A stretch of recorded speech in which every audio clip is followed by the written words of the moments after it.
If you're having a focusing issue with your camera, it might be that the lens needs to be calibrated.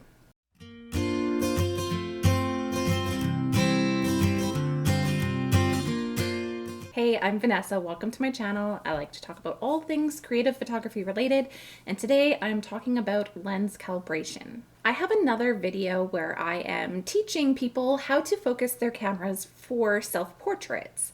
In that video, I mentioned that if you just can't get the focus right, no matter what you do, it could be a calibration issue.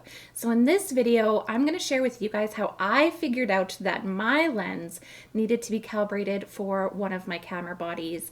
And I'm going to share with you how I did that with no fancy tools, just stuff I had around the house. So years ago, I shot with this camera here. It is a Canon Rebel XTI, and this was the camera that I shot with for years. And my favorite lens to use was this one, and it is the 50mm 1.8, and I think they call it the Nifty 50. It's an affordable, really good lens for the price, and so this one was my absolute favorite.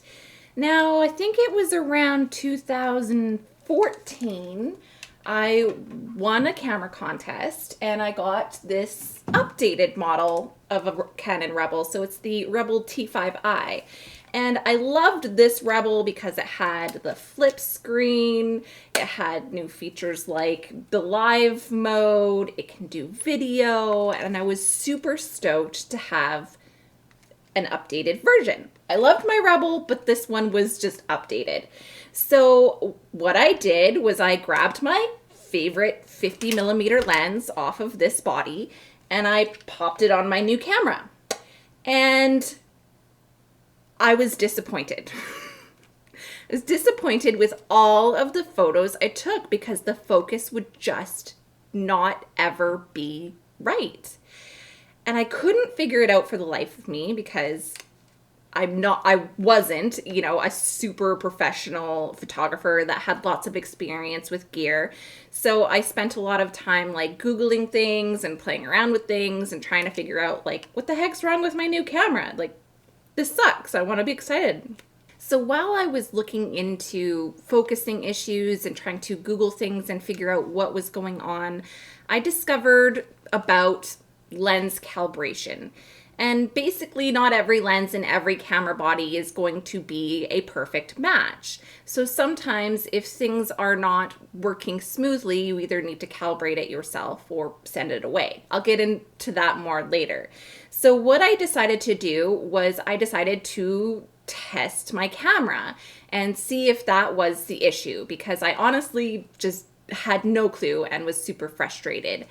They have special tools to check this out, and instead of buying anything fancy, what I decided to do was just kind of make up my own.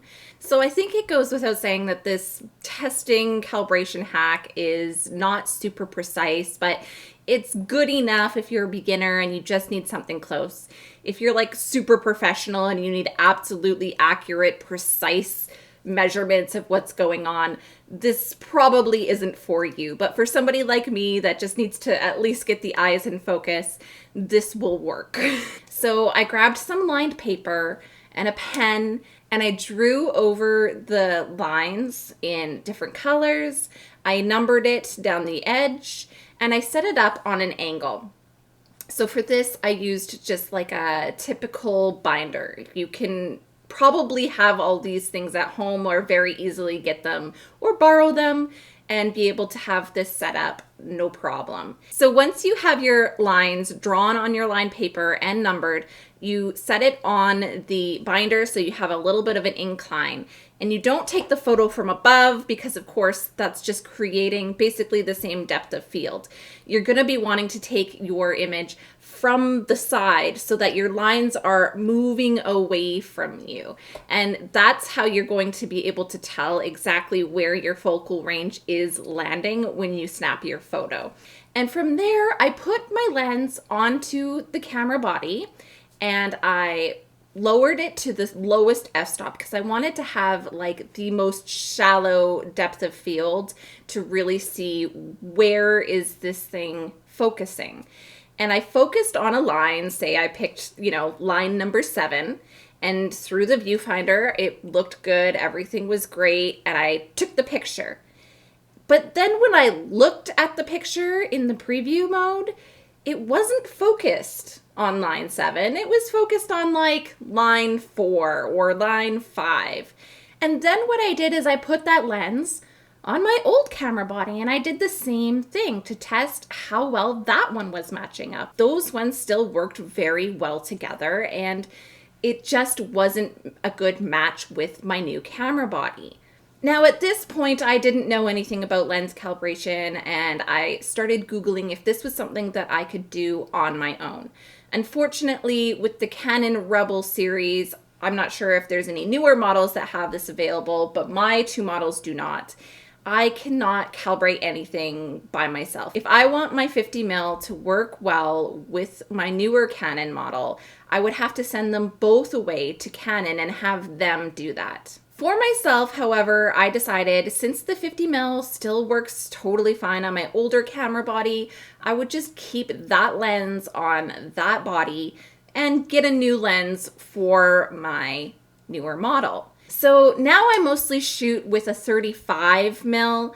It's the 35 2.8. I love this lens. It's super versatile. If you want to know more about it, I think I might do a video talking about these 2 lenses because these 2 are my 2 favorites, and I have a lot to say about them. But so rather than getting another 50mm lens or calibrating that one to fit this one, I just decided that I will keep this as my backup, and if I want to shoot 50, then I will just use this camera body. It's comparable enough, even though it's the older version, and have a different lens on this one so that I have more options and more versatility. Of course, if I really wanted to get another 50mm lens for this camera, I would probably upgrade up from the 1.8 to something else. I haven't decided because it's not a top priority for me, but that is probably what I would do.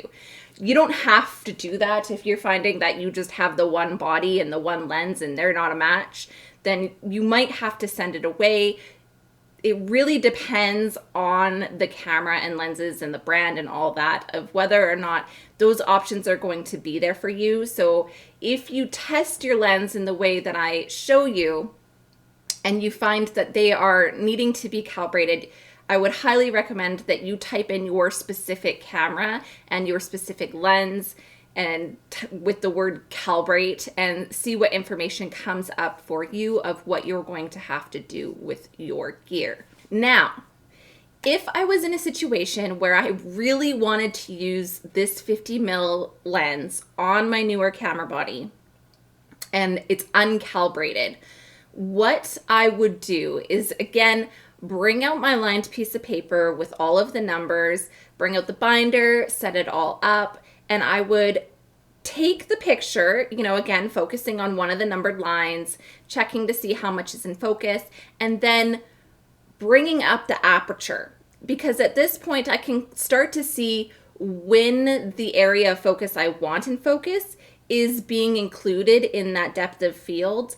And I can keep it at that aperture and use that as my new low aperture. So for example, I believe this lens needed to be set at 4 if I wanted it to be able to catch the area that I want in focus within its depth of field. So if you're finding that you have a lens that needs to be calibrated, you don't have the time or ability to send it away right away, or for whatever reason, you can just up your aperture to have a larger depth of field and catch the area that you want to be having in focus in that way. I wouldn't recommend doing that all the time because you really are losing your aperture choices there. And I personally like to shoot on a really low aperture, but it is something that you can do if you're in a pinch, and just use the same technique of focusing on one line, taking a photo, seeing what's actually in focus in the image,